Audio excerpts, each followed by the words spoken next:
Hi friends, మీరు చూస్తున్న channel Venky world exam paper. Friends చూడండి, ఇదైతే మనకి కృష్ణా విశ్వవిద్యాలయం డిగ్రీ పీజీ పరీక్ష ఫలితాలు సంబంధించి న్యూస్ అవుతుంది. ఫ్రెండ్స్ నేను మ్యాటర్ అయితే చదువుతాను. కృష్ణా విశ్వవిద్యాలయం పరిధిలో చదువుతున్న డిగ్రీ ద్వితీయ సంవత్సరం 4వ సెమిస్టర్తో పాటు పీజీ ద్వితీయ సంవత్సర పరీక్షా ఫలితాలను విశ్వవిద్యాలయ ఉపకులపతి కె.బి. చంద్రశేఖర్ సోమవారం విడుదల చేశారు.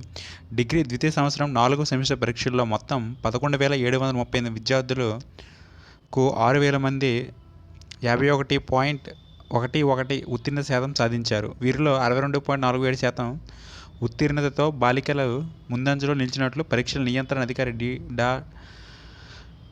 డి రామశేఖర్ రెడ్డి ఒక ప్రకటనలో తెలిపారు. బీకాం ఆనర్స్లో 85.11% మంది ఉత్తీర్ణులయ్యారని, పీజీ ద్వితీయ సంవత్సర పరీక్షల్లో 1,241 మంది విద్యార్థులకు గాను 958 మంది 77.19 ఉత్తీర్ణత సాధించారన్నారు. నెక్స్ట్, అన్ని వివరాలు విశ్వవిద్యాలయ వెబ్సైట్లో పొందుపరిచినట్లు రామశేఖర్ రెడ్డి చెప్పారు. పునర్మూల్యాంకనం కోసం దరఖాస్తు చేసుకున్న డిగ్రీ విద్యార్థులు డిసెంబర్ 5 లోపు, పీజీ విద్యార్థులు 15వ తేదీలోపు సంబంధిత కళాశాలలో తగు రుసుము చెల్లించి దరఖాస్తు చేసుకోవాలని కోరారు. ఫ్రెండ్స్ ఇదైతే మనకి డిగ్రీ ద్వితీయ సంవత్సరం 4వ సెమిస్టర్ అయితే రిజల్ట్స్ అయితే వచ్చాయి. మళ్ళీ పీజీ రిజల్ట్స్ కూడా వచ్చాయి.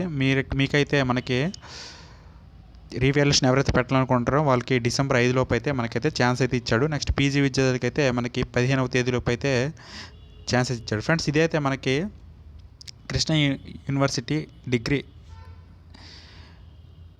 Second year 4th semester results and PG second year results అయితే. ఫ్రెండ్స్ ఇది నా వీడియో నచ్చితే లైక్ చేయండి, షేర్ చేయండి, నా ఛానల్ని సబ్స్క్రైబ్ చేసుకోండి. Thank you friends.